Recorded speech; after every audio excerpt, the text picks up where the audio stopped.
સરકાર મોટા મોટા દાવા કરે છે કે નર્મદા કેનાલો આવવાથી ખેડૂતો સમૃદ્ધ બન્યા છે, કપાસ, મગફળી અને ઘઉંના પાકો લહેરાઈ રહ્યા છે. પણ શું આ આખા જિલ્લા માટે છે? તો જવાબ છે ના. વઢવાણ તાલુકાના ખારવા, બગદાણા અને ગોમટા જેવા ગામો જ્યાં ખેડૂતો માટે નર્મદા નહેર માત્ર કાગળ પરની યોજના કે શોભાના ગાંઠિયા સમાન બની રહી હોય તેવી પરિસ્થિતિ અત્યારે છે. શું સમગ્ર મામલો, ખેડૂતોનો વિરોધ કયા મુદ્દે છે તેની વિગતે ચર્ચા કરીશું. નમસ્કાર, હું છું પ્રથમ મોદી, આપ જોઈ રહ્યા છો નિર્ભય ન્યૂઝ. સુરેન્દ્રનગરના વઢવાણ તાલુકાના ખારવા, બદલાણા અને ગોમટા જેવા ગામોની જ્યાં ખેડૂતો માટે નર્મદા નહેર માત્ર કાગળ પરની યોજના જ બની રહી છે. છેલ્લા 15 વર્ષથી અહીંના ખેડૂતો પોતાની જમીનમાં નર્મદાના નીરની રાહ જોઈ રહ્યા છે. તેમને મળ્યું કે માત્ર તંત્ર તો આશ્વાસન અને ખોટા જવાબો જ આપી રહ્યું છે.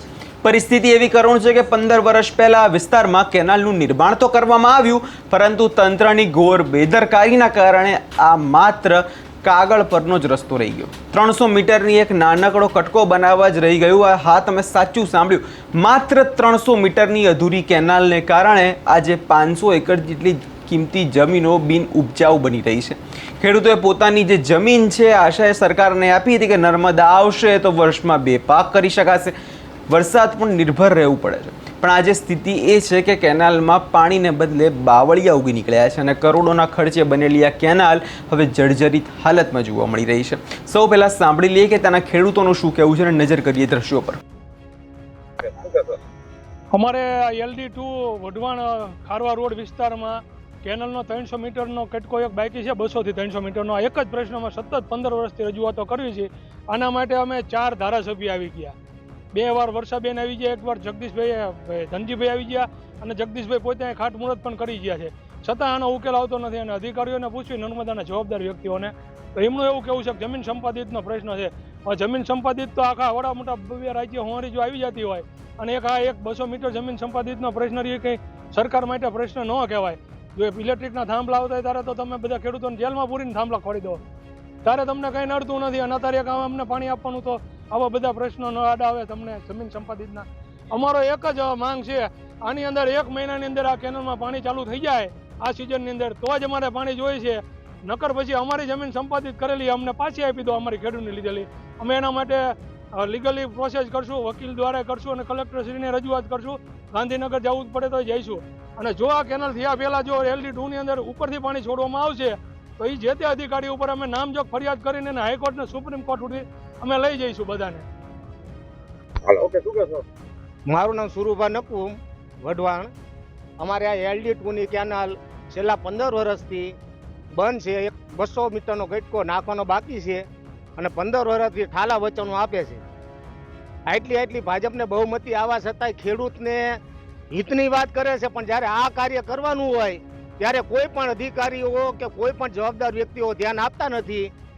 જો આ કાર્યવાહી નહીં કરે તો અમારે નો છૂટકે આંદોલન કરવું પડશે. અમે કલેક્ટરને રજૂઆત કરશું, રસ્તા રોકો આંદોલન અમે કરશું. આ ખરેખર ખેડૂતને અન્યાય થાય છે, તો ઉપર લેવલે અધિકારીઓને બધાને નોંધ લેવી જોઈએ કે આવો અન્યાય શા માટે. એટલી આખા ગુજરાતની અંદર એટલી સ્પષ્ટ બહુમતી આવવા છતાંય વઢવાણ તો ભાજપનો ગઢ ગણાય, તો વઢવાણના ખેડૂતને કેમ અન્યાય? શું વાંધો છે એમને? જે કઈ જમીન એમને સંપાદન કરવાની થતી હોય તો એ એમનો વિષય છે. જે કાયદેસર પ્રોસિજર થતી હોય એમના વિષયથી સંપાદિત જમીન કરે અને તાત્કાલિક અમને નિર્ણય લેવો પડે. ખેડૂતને આવો અન્યાય કરે. 15 વર્ષથી હજારો એકર જમીન બધી અત્યારે પડતર છે.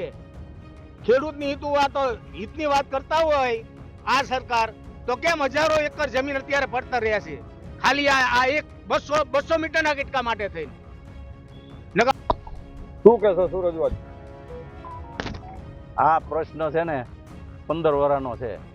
કેનલ થતી હતી ત્યારે અહીંયા કરોડો રૂપિયાનો ખર્ચો કરી અને કેનલ લગભગ 10,000 એકર જેટલી જમીનમાં કેનલો કરી છે અને ખાલી 200 મીટર જેવું એનો હાંધો કરવાના વાટે આ કેનલો બધી તૂટીને 3 ભાગ થઈ ગઈ છે અને એનું કોઈ હવે નવી કેનલ કર્યા સિવાય કંઈ થતું નથી. બીજું કે આ કામ માટે ધારાસભ્ય 1-2 વખત ખાતમુહૂર્ત કરી ગયા છે મારી હાજરીમાં, મને ખબર છે, પણ છતાંય હજી કામ થતું નથી. શું પ્રશ્ન છે? જગદીશભાઈ મકવાણાએ પણ અહીંયા ખાતમુહૂર્ત કર્યું હતું, છતાંય આ કેનલનું કંઈ આ જોડાણ થયું નથી. શું કારણે નથી થતું એ નર્મદાનો પ્રશ્ન છે. ખેડૂતોને કંઈ એવું નથી કે આના ખેતરમાં જ કાઢો કે આના ખેતરમાં કાઢો. તમારે જ્યાં સર્વે કર્યું હોય અથવા તો ગમે ત્યાંથી કાઢો, અંડરગ્રાઉન્ડ કાઢો, ગમે ત્યાંથી કાઢો, અમારે પાણી જોઈએ છે. અને આ ખેડૂતોને પાણી નહીં આપે તો આનું ગંભીર પરિણામ આવશે, જેની આપ સૌએ જે અધિકારીઓને લાગુ પડતું હોય ને એને નોંધ લેવી. સૌથી વધુ આશ્ચર્યની વાત એ છે કે 15 વર્ષના ગાળામાં 4 ધારાસભ્યો બદલાઈ ગયા. અનેક વખત 300 મીટરના કટકાને જોડવા માટે ખાત મુહૂર્તો પણ થઈ ગયા, પણ પરિણામ શું આવ્યું? શૂન્ય. જ્યારે જવાબ મળ્યો કે હું તો અહીં નવો આવ્યો છું, મારે ફાઇલો શોધવી પડશે.